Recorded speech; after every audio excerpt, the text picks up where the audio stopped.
Hello and welcome to ashford.com. You are watching an interesting video on neither more nor less knowledge about the human papilloma virus, HPV, and the vaccine seems to affect the take-up rate.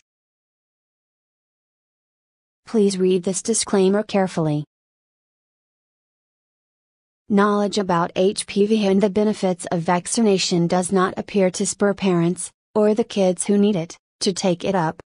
The study that came to this conclusion found neither more nor less knowledge about the human papilloma virus and the vaccine seems to affect the take-up rate, leading researchers to question the value of public knowledge and education campaigns.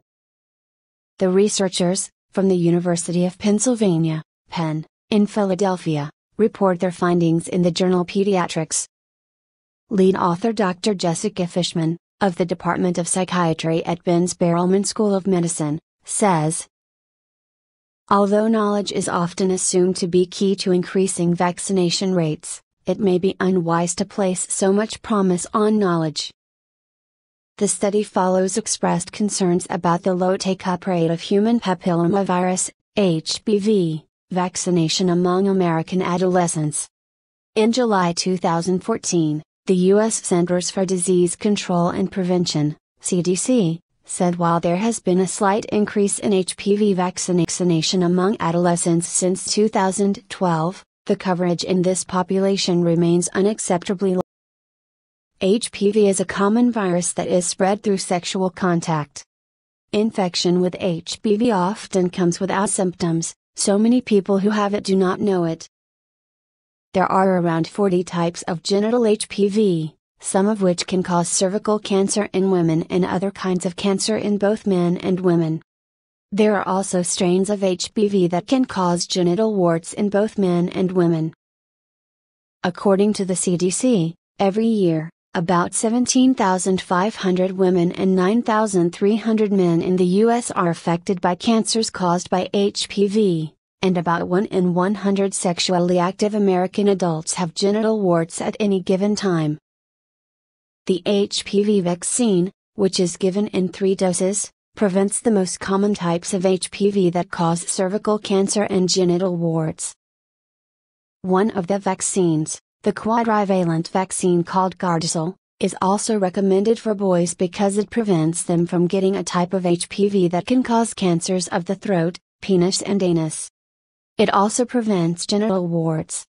When boys are vaccinated, they are less likely to spread HPV to their current and future partners. In the U.S., the authorities recommend that all boys and girls who are 11 or 12 years old should receive the HPV vaccine, and older adolescents who did not have it then should have it now.